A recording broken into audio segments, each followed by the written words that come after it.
All right, now we'll just talk about the circle and the L step. Just variations on a theme, really. So instead of only moving in fixed directions, okay, I can also circle off. And why would you want to make sure that you can circle off? Well, angles are very important, right? If you're only ever going straight backwards, not only in the physical world that you're going to run into a wall, a car, something like that. If it's a self-defense situation in MMA, you're going to run into the fence, which is obviously used very tactically for people that want to be able to push you into the fence, control you, beat you up a little bit, take you down, ground and pound submissions, so on and so forth.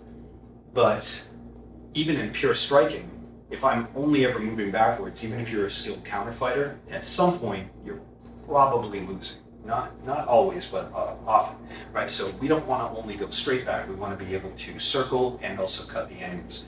So when I'm circling, it's going to be the exact same idea. I'm always circling with the adjustment of my feet, just like we talked about before. It's that now just in terms of cutting to my right, for instance, okay, or to my left, I'm also swinging my back leg around in a circle or swinging my front leg in a circle. Right? And again, I can add a bounce to this at any point, but you notice the adjustment is always the same and the posture is always the same. Then in an L step, it's halfway between going backwards and to the side and circling. And the reason why you do this is, again, it's just more of a dramatic cut. So as opposed to the gradual cut of a circular footwork. So as I'm moving back from here, okay, maybe I go back a couple of times and then I feel, okay, there's an obstruction behind me. I'm going to be put against the cage. I'm going to be put in the corner of a boxing ring, or I'm going to be shoved into a wall. So from here, okay, I go back and then I cut to the side and create that superior angle. Okay? One thing I'm not going to get into too much right now is switching stances, unless it has to do with an actual switch technique. Such as a switch kick or a switch knee. That's really for a higher level. It's not fundamentals. Really develop one side first. However, when I'm moving backwards, okay, I could always move back and then cut in another direction for my L step as well. Okay. Okay, the last technique for the round line attacks is the roundhouse kick. So, fighting stance, we're doing a roundhouse kick from the rear side. With the roundhouse kick, the biggest thing that you guys need to understand, same with the teep, was the extension of the hip. Right? The other thing is turning the foot, turning the hip, turning the shoulder.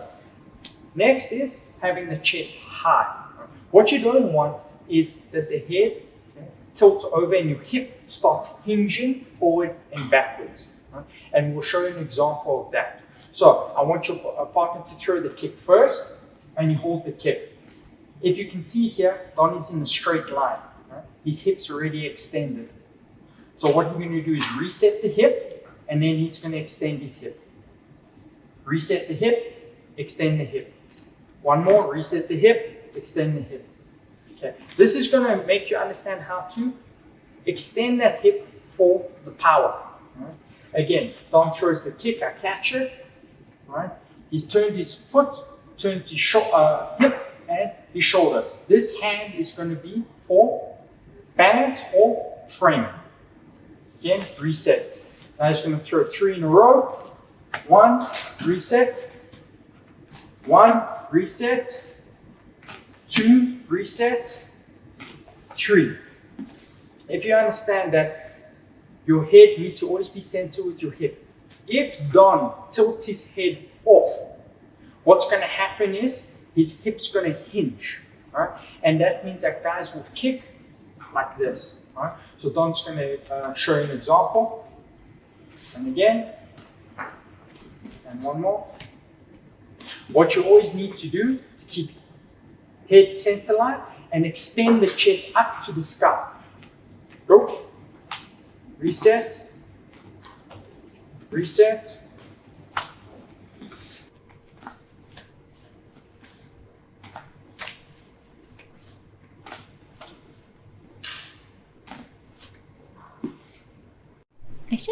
When throwing the roundhouse kick, please make sure that your balanced leg, the leg that is not kicking, is rotating all the way. The only way you can rotate is by getting up on your front big toe or your balls of your feet. You cannot get any rotation if your foot is flat, right? So make sure that you extend that foot by using your ankle, right? Getting up onto your balls of your feet and get full rotation as much as you can. We're implementing the rear roundhouse kick on pads in real time.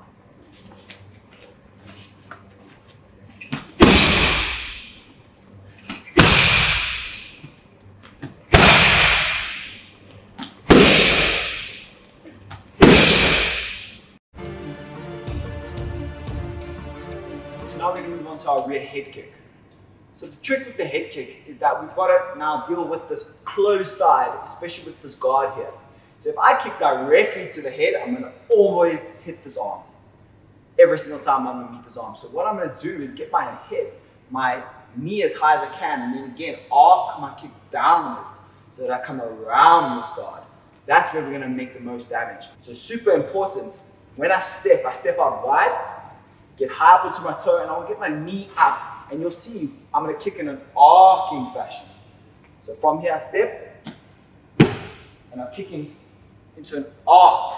So that I'm coming around the guard, so that my foot is going to touch the back of his head, and my shin is going to land on the neck.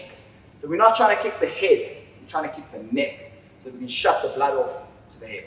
So I'm stepping wide, and I'm arcing the kick. So it's very important now when we're throwing this outside head kick that we set it up. So if I just throw a head kick from here, even if it's perfect, my partner can almost always see it. It would be different if I was southpaw, because now it's the open side. I can kick here for free all day. But we've got to set this one up. So either you're going to set it up with some sort of feint, or with some sort of hand combination or leg combination, depending on what you want to do. So from here, I step out wide, get up onto my toe, get my knee as high as my target, and then I'm going to turn my shin down. Step, knee comes up, turn the knee down around my partner's head. Do you see what happens? His whole body has to turn inwards, which makes my force even more powerful. Stepping wide, knee comes high, and I'm going to wrap around the back of the head. Comes over, scissor control, follow up.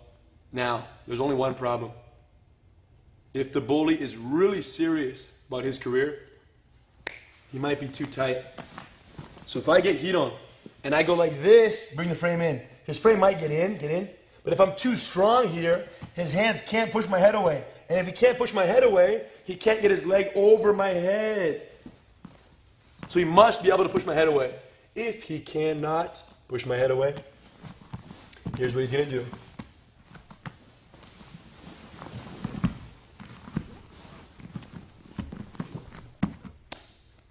Leg hook escape. Leg hook escape from the headlock. Headlock escape number 2. Let's talk a few details here. So I'm here controlling, my head is down. That is the indicator. My base is wide, but my head is low. Hidon realizes the frame is not going to work. We always go for the frame first. Why? Because it's headlock escape number 1, and 1 comes before 2. No, realistically, because if you get the frame in, it's much faster. Plus, if a bully comes in for a headlock, and you have a good frame, I can't even lock my hands very well. It's hard to even finish the headlock. So the frame escape pretty much prevents the headlock from ever taking place in full effect. But if I'm too fast, look what Hidon does. Holds my shoulder, hooks my leg, boom. And now, most importantly, he pushes off his back foot. Let's rotate. Watch Hidon's back foot. He hooks my leg, he pushes off his back foot, climbs up, he pulls his hands out. Look at his hands for base, and he rolls me over little by little. He turns me. He uses his head to keep walking over. Look where we end up. Modified mount, still in the headlock. He would, of course, have control from here, and then you know what he would do next. After control, frame, release, catch, spin, and win.